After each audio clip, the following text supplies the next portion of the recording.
से बात कर रहे हैं न्यूज एक्स के managing editor Rishabh Gulati. Much for coming. The theme we were putting together was the elections will eventually finish in 3 weeks. We have to look at India beyond this.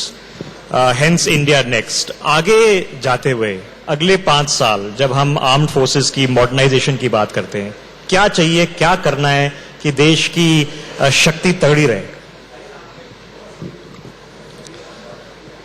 Let me start by saying that किसी भी चीज के अंदर और खासकर देश की जिंदगी में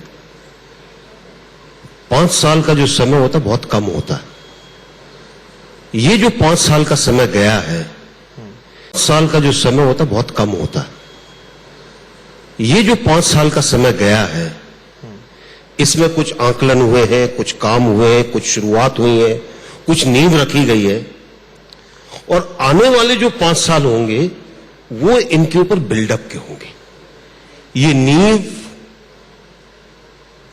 क्या इसके ऊपर 1 मंजिल की इमारत बनेगी या 100 मंजिल की बनेगी या कोई भव्य महल बनेगा? क्या इस नींव को इतनी मजबूती दी गई है कि जो इस चीज के ऊपर बनेगा वो वाकई में वो होगा जो देश को आगे लेकर जाए? Now these are the things which tell you as to what will be the future. Future depends on what the present is and how strong the present is. What kind of structures you have created. And if you dispassionately examine, I am not getting involved in party politics now. As a citizen of India, if you dispassionately look at what things are, you will find that both at the level of the country and the society, lot of things have been done which will result in something which is better for the country. And there are large number of examples I can view which we will tackle later. General साहब, आपने बोला कि 5 सालों में कई चीजों की नींव रखी गई। हमने देखा कि हाल में एक ऐसी चीज थी जिसको लेकर पूरे देश में एक उत्साह था, एक बड़ा फैसला था मसूद अजहर को लेकर। हम अपने दर्शकों के लिए आपसे जानना चाहते हैं कि कब इसकी आपने नींव रखी या फिर कब आप लोगों ने इनिशिएट किया, फिर या फिर कब आपको लगा कि चीन की तरफ से आप लोगों को ग्रीन सिग्नल मिल जाएगा? देखिए, मसूद अजहर के लिए काम पिछले 5 साल से चल रहा है। किस तरीके से जो हमारे यूएन के अंदर डिप्लोमैट्स हैं उनको क्या ब्रीफ था, किस तरीके से वो, देखिए यूएन के अंदर जब तक डिप्लोमेटिक लेवल पर आप सबके साथ बातचीत नहीं करते हैं आपको सपोर्ट नहीं मिलता। आज एक ऐसा समय आया है जब भारत को विश्व के सबसे ज्यादा देशों का समर्थन, और उसमें मैं आपको 2-3 चीज बताता हूं। हमारे माननीय प्रधानमंत्री जी ने योग दिवस के लिए कुछ बातें कही अपने भाषण के दौरान, और उन्होंने कहा कि योग एक वैज्ञानिक पद्धति है जिससे मानसिक और शारीरिक विकास होता है और सबके लिए अच्छा है अगर इसको हम योग दिवस के रूप में विश्व के अंदर मनाएं। प्रस्ताव जाना चाहिए था भारत से, लेकिन भारत के साथ 170 देशों ने प्रस्ताव दिया। ये भारत की एक कहिए कि जिस तरीके से पहुंच हुई है, भारत को अगर हम छोड़ दें तो 192 देश है संयुक्त राष्ट्र में। मिनिस्ट्रियल लेवल पर मंत्री के पद पर जो लोग इन 192 देशों में गए हैं आज तक पहले नहीं गए थे।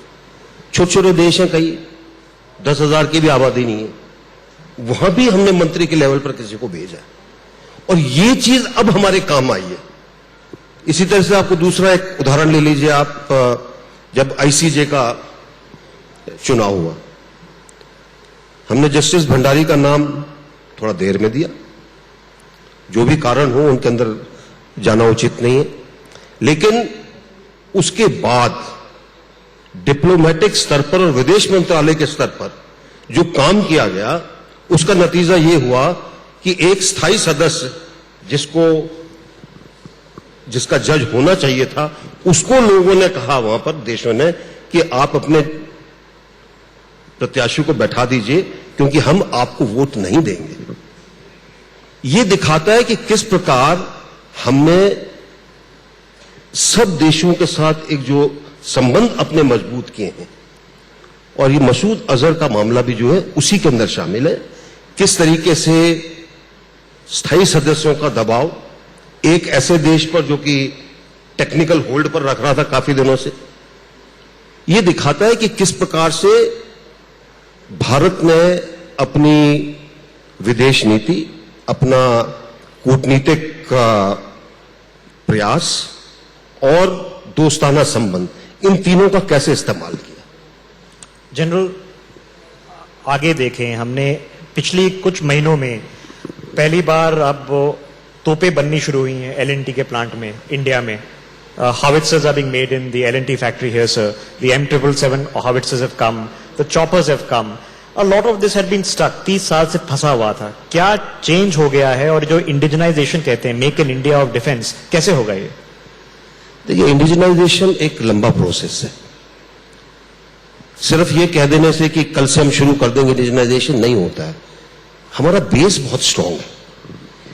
बेस स्ट्रांग होने के बावजूद अगर आप हमको और चीन को कंपेयर करते हैं, 1949 में हमारा बेस, इंडस्ट्रियल बेस, चीन से बहुत अच्छा था। लेकिन एक समय आया जब चीन हमसे आगे निकल गया, क्योंकि चीन की जो पॉलिसीज थी, जो उनका यूनिटरी फॉर्म ऑफ गवर्नमेंट था, उससे जो करना चाहते थे उसके अंदर उनको मदद मिली।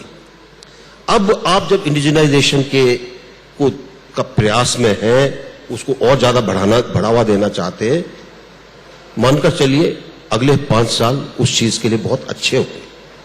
क्योंकि अब जिस तरह से चीजें शुरू हुई हैं, चाहे आप स्टार्टअप्स को ले लीजिए, चाहे आप जिस तरह का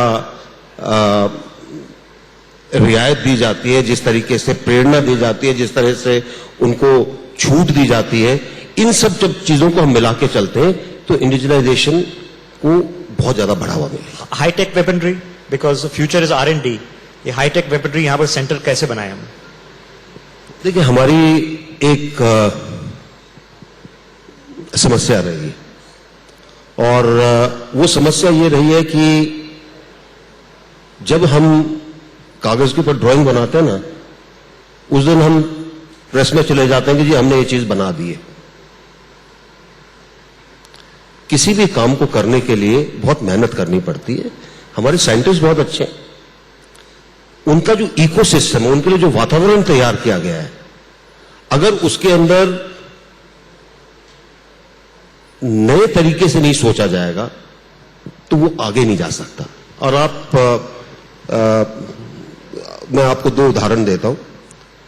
आपको याद होगा हिंदुस्तान फाइटर 24 मारुत 60s के अंदर तैयार हुआ था।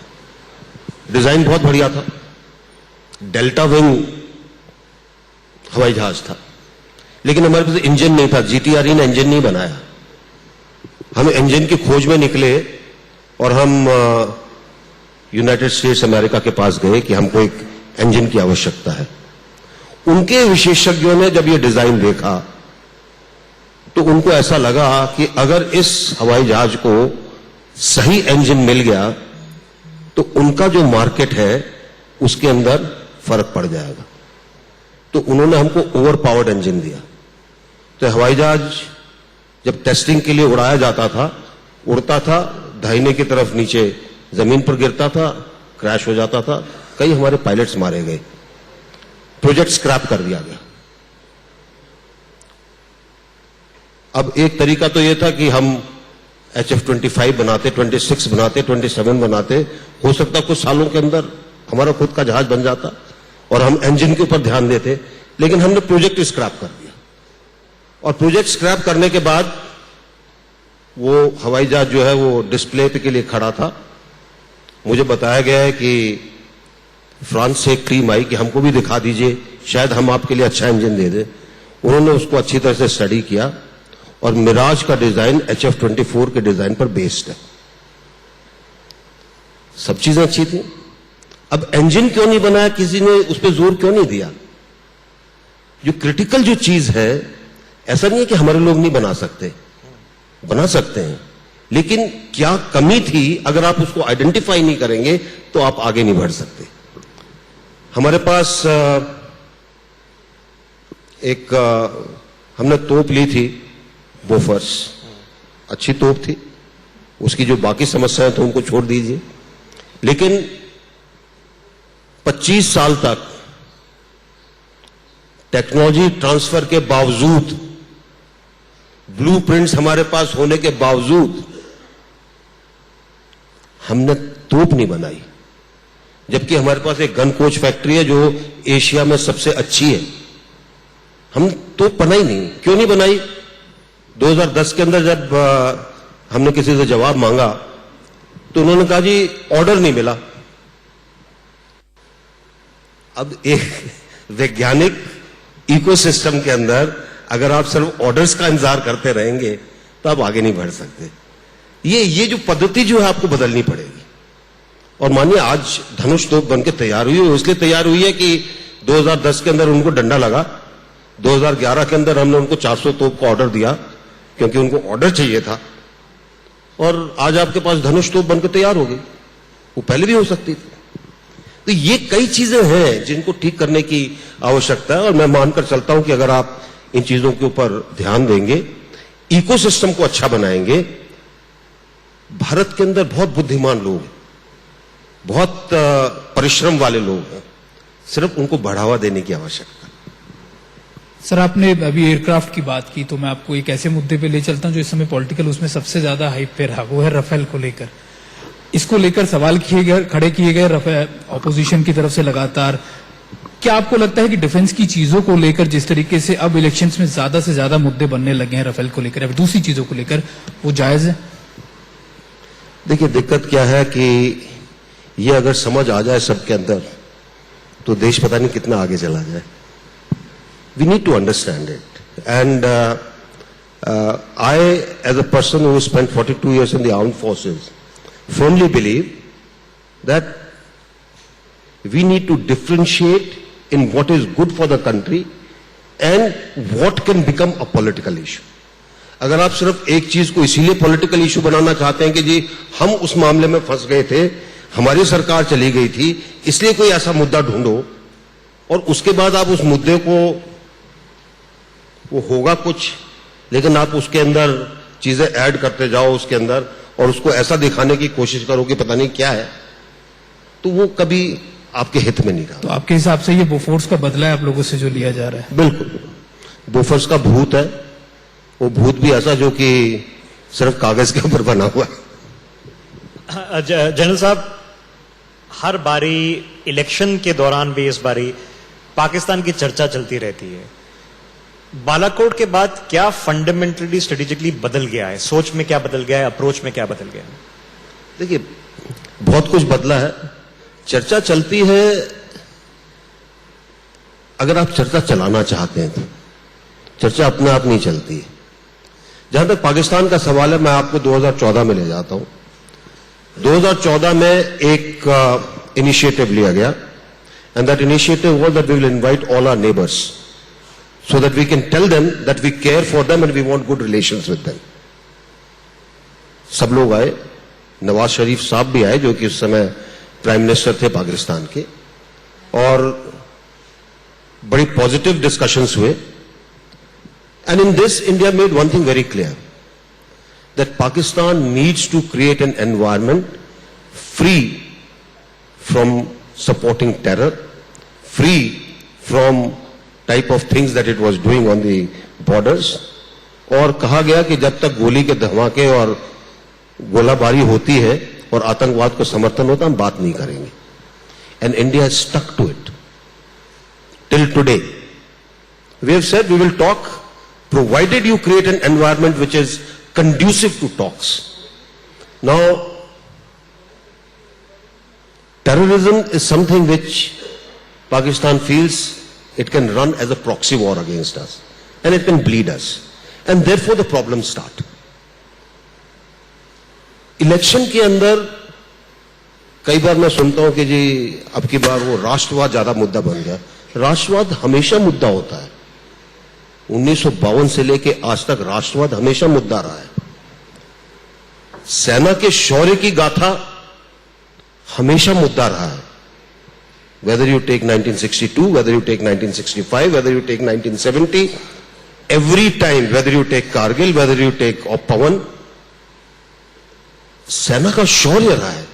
And that is not politicalization.